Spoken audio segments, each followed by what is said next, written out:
856 the selling price. यह आवाज रोहित मारवा की थी। कॉन्फ्रेंस हॉल में काफी शोर था।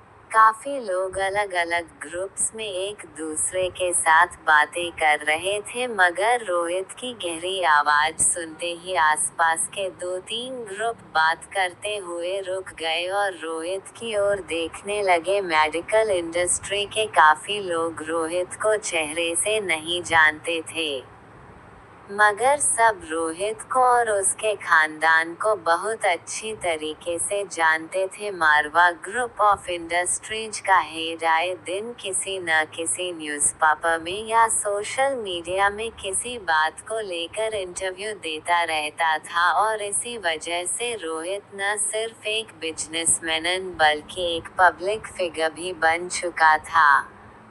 मिस्टर विशाल शर्मा रोहित को यहाँ देखकर चौंक गए। उन्होंने अटकती हुई आवाज में रोहित से कहा, मिस्टर मारवा, आप यहाँ?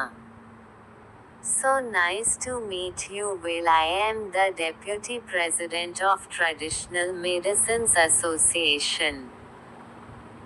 रोहित ने विशाल शर्मा के बड़े हुए हाथ की ओर देखा और बिना हाथ मिलाए किशन मामा से बातें करने लगा। रोहित ने किशन मामा से कहा, किशन अंकल, मैं मल्होत्रा फार्मेसी के साथ एक डील करना चाहता हूँ। हमारी लाइफ केयर हॉस्पिटल इसकी सभी ब्रांचेस के लिए मैं आपसे एक टाई अप करना चाहता हूँ। आपकी फार्मेसी में जितनी भी दवायाँ बनती हैं उन सब की 3000 टैबलेट्स हर महीने आप मुझे सप्लाई करेंगे।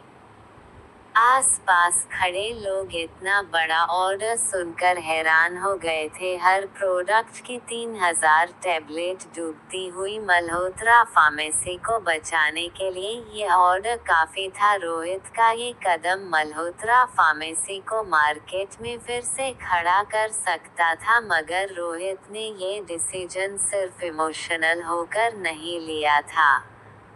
उसने ये भी देखा था कि किसी भी तरह वह मल्होत्रा फार्मेसी और किशन मामा के स्वाभिमान को ठेस पहुंचाए बिना मनाली, दिल्ली और बाकी शहरों की लाइफ केयर हॉस्पिटल्स में खरीदी हुई 3000 टैबलेट की खपत आसानी से हो सकता था।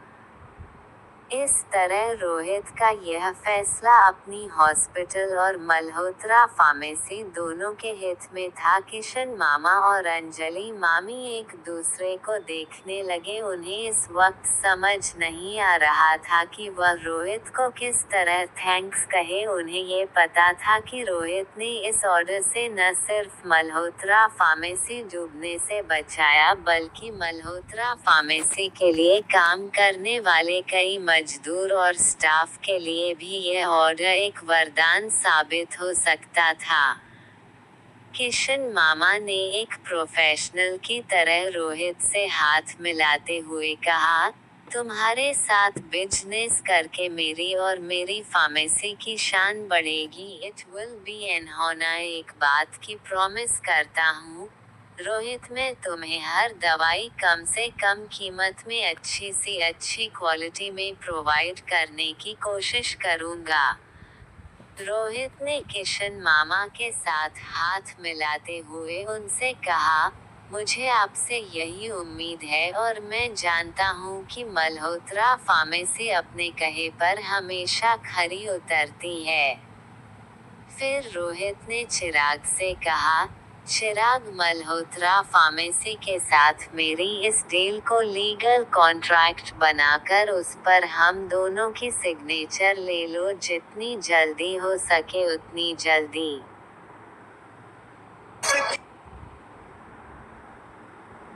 चिराग मेहता से यह बात कहते हुए रोहित की नज़र पास खड़ी अनिका पर पड़ी। रोहित कहीं ना कहीं ये सब कुछ अनिका के लिए भी कर रहा था। वह जानता था कि दादी माँ का ऑपरेशन करने के लिए अनिका ने ना ही कोई फीस मांगी थी और ना ही कोई फेवर।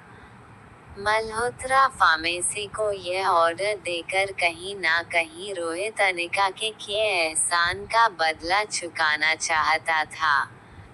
तभी रोहित ने देखा कि अनिका कोई गहरी सोच में डूबी थी। अपनी सोच से बाहर निकलते हुए अनिका ने रोहित से पूछा, एक्सक्यूज मी मिस्टर मारवा, 3000 टैबलेट हर प्रोडक्ट की, क्या इसमें नए लॉन्च होने वाले प्रोडक्ट भी शामिल है? अंजलि मामी, शीला मासी और किशन मामा अनिका की यह बात सुनकर हैरान हो गए। उन्हें लगा नए प्रोडक्ट्स की बात कहां से आ गई। काफी सालों से मल्होत्रा फार्मेसी ने ना तो कोई नया प्रोडक्ट प्लान किया था और ना ही इस वक्त उनकी रिसर्च में कोई नई दवाई का एक्सपेरिमेंट चल रहा था। फिर अनिका की इस बात का मतलब क्या हो सकता था? रोहित ने अनिका की बात का जवाब देते हुए कहा, एस ऑफ कोर्स, अगर आपका नया प्रोडक्ट अच्छा है और पेशेंट्स में उनकी उतनी ही डिमांड है जितनी आपकी पहले की प्रोडक्ट्स की थी, तो क्यों नहीं? अनिका ने फिर से रोहित को कंफर्म करने के लिए पूछा, mister Marwah, are you sure? क्योंकि हमारा नया प्रोडक्ट थोड़ा महंगा है। रोहित ने मन में सोचा, थोड़ा महंगा? आखिर आयुर्वेदिक दवाई कितनी महंगी हो सकती थी? रोहित ने अनिका से कहा, मिस अनिका, आप क्या कहना चाहती है? प्लीज साफ साफ बताइए, और यह आपके नए प्रोडक्ट का कॉस्ट कितना होगा? अनिका ने अपने मन में सोचकर कहा, नई टैबलेट की कीमत है 5000 रुपये पर टैबलेट। यह अमाउंट सुनकर रोहित हैरान रह गया। एक टैबलेट की कीमत 5000 रुपये का मतलब था 3000 टैबलेट का दाम होता 1.5 करोड़ रुपए पर मंथ। अगर बाकी के ऑर्डर की कीमत आंकी जाए तो लगभग 25 से 30 लाख पर मंथ होती और अकेले नए प्रोडक्ट की कीमत 1.5 करोड़ हर महीने की होने वाली थी। इतना तो शायद लाइफ केयर हॉस्पिटल में 6 महीने की टैबलेट सप्लाई का बिल नहीं आता होगा। रोहित अनिका की इस बात से पूरी तरह हैरान हो गया था। वह समझ नहीं पा रहा था कि अनिका आखिर यह किस तरह की डील करना चाहती थी। जहां तक रोहित अनिका को जानता था, बात का पता था कि अनिका कोई लालची लड़की नहीं थी। फिर इस तरह की डील करने का क्या मतलब था? आखिर क्या था वह नया प्रोडक्ट? इन सब के बीच किशन मामा ने अनिका को धीमी आवाज में कहा, अनिका बेटा, ये क्या कह रही हो तुम? हमारे पास तो कोई नया प्रोडक्ट नहीं है और रिसर्च में भी तो कोई दवाई की टेस्टिंग नहीं चल रही। फिर ये तुम क्या कह रही हो? अनिका ने किशन मामा की बातों का जवाब देते हुए कहा, टेस्टिंग चल रही है। इनफैक्ट अब हम मैन्युफैक्चरिंग स्टेज में पहुंच जाएंगे बहुत जल्द। श्वेता ने काम शुरू कर दिया है और बहुत जल्द टैबलेट बनाने में कामयाब भी हो जाएगी। शीला मासी, अंजलि मामी और किशन मामा एक दूसरे को देखने लगे। अनिका के मुंह से ये सब सुनकर वह हैरान रह गए थे। अपनी कंपनी में क्या चल रहा था वह उनसे ज्यादा अनिका को पता था। ये बात से शीला मासी और किशन मामा दंग रह गए थे। अनिका ने चिराग मेहता से पूछा, तो मैं क्या मानूं? आपके सर नए प्रोडक्ट को भी एग्रीमेंट में इंक्लूड करने वाले हैं या नहीं? इस बात का जवाब रोहित ने खुद अनिका से ही पूछ लिया। मिस अनिका, आपको क्या लगता है, मुझे ये डील करनी चाहिए या नहीं?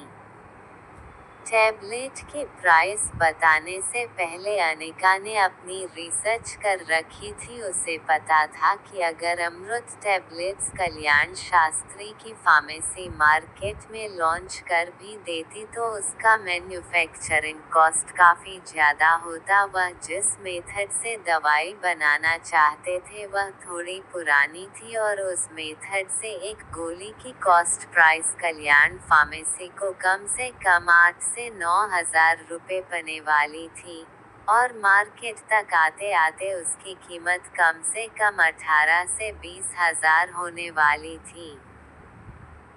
पर जिस मेथड से अनिका और श्वेता वह टैबलेट बना रहे थे उस मेथड से कोई यह टैबलेट 3,500 से 4,000 रुपये में पड़ने वाली थी। 3,000 टैबलेट हर महीने रोहित की हॉस्पिटल को देने से हालांकि मल्होत्रा फार्मेसी को कोई खास बड़ा प्रॉफिट नहीं होता, मगर उसने सोचा कि आखिर वह रोहित की हॉस्पिटलिस्ट थी और रोहित ने जिस तरह के इमोशंस उसके खानदान के लिए अभी अभी दिखाए थे, अनिका को लगा उसे रोहित के पास ज़्यादा प्रॉपर्टी नहीं लेना चाहिए।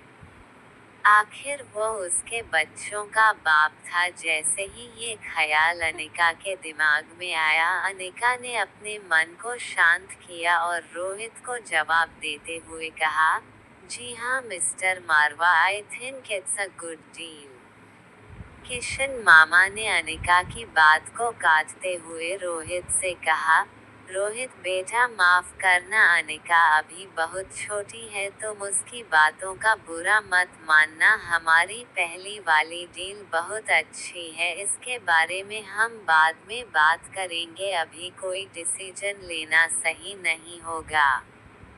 शीला मासी ने अनिका का हाथ पकड़कर उसे साइड में ले जाते हुए कहा, यह क्या कर रही हो तुम मिस्टर मारवा के साथ ये कैसी डील कर रही थी? आगे कुछ बोलने से पहले उन्हें याद आया कि अभी अभी कैसे अनिका ने उनकी मदद की थी। किशन मामा रोहित से बात कर रहे थे मगर रोहित की आंखें अनिका को ही देख रही थी। जाने के बाद अंजलि मामी ने अनिका से कहा, 2.5 करोड़ रुपए सिर्फ एक टैबलेट के लिए। ये बात मुझे कुछ समझ में नहीं आई। पास खड़ा विशाल शर्मा जो अब तक अपने हाथों को सहला रहा था, उसने अंजलि मामी की बात का जवाब देते हुए कहा, वो अमृत टैबलेट की बातें कर रहे हैं और वो महंगी तो होगी। सोचो अगर लॉन्च से पहले लोग इसे 2.5 करोड़ में खरीदने के लिए तैयार है तो ये टैबलेट मार्केट में आते ही क्या धमाका मचाने वाली है और तुम लोग पता नहीं कौन सा कचरा 5,000 रुपये में बेचना चाहते हो। मिस्टर मारवा, मेरी आपसे दरख्वास्त है, आप मल्होत्रा खानदान की बातों में आकर कहीं फंस मत जाना। ये सब कंगाल हो चुके हैं, इसलिए सोच रहे हैं कि आपके बड़प्पन का थोड़ा फायदा उठा ले। आपके कॉन्ट्रैक्ट से ढेर सारा प्रॉफिट कमा लेंगे और अपने आप को मार्केट से बाहर होने से रोक लेंगे। रोहित ने गुस्से से विशाल शर्मा की ओर देखा। रोहित के लुक से साफ पता चल रहा था कि विशाल शर्मा की यह बातें उसे बिल्कुल अच्छी नहीं लगी थी। रोहित ने विशाल शर्मा से कहा, देखिए मिस्टर विशाल शर्मा, मारवा खानदान के डिसीजंस में हम किसी बाहर के आदमी की दखलंदाजी बिल्कुल पसंद नहीं करते, खासकर तब जब वह मैटर हमारी बिजनेस डील से जुड़ा हो। रोहित मारवा की बातें सुनकर विशाल शर्मा चुप जरूर हो गया था मगर विशाल शर्मा की बातों ने चिराग मेहता पर जरूर असर छोड़ा था। चिराग मेहता ने रोहित के कानों में कहा, सॉरी टू इंटरफेयर सर। मगर अच्छा होगा कि अगर आप एक बार मिस अनिका से पूछ लेते कि आखिर यह कौन सी टैबलेट मार्केट में इंट्रोड्यूस करना चाहती है। रोहित को चिराग का इंटरफेरेंस अच्छा नहीं लगा था, मगर उसे पता था कि चिराग जो कुछ भी कह रहा था वह कंपनी के हक में कह रहा था। अनिका जो ठीक रोहित के बगल में खड़ी थी, उसने चिराग मेहता की यह बात सुन ली थी। अनिका ठीक रोहित के आगे आकर सबके सामने अनाउंस किया, मल्होत्रा फार्मेसी जो टैबलेट लॉन्च करने वाली है वह अमृत टैबलेट है। Please folded hands, like share and subscribe, please folded hands.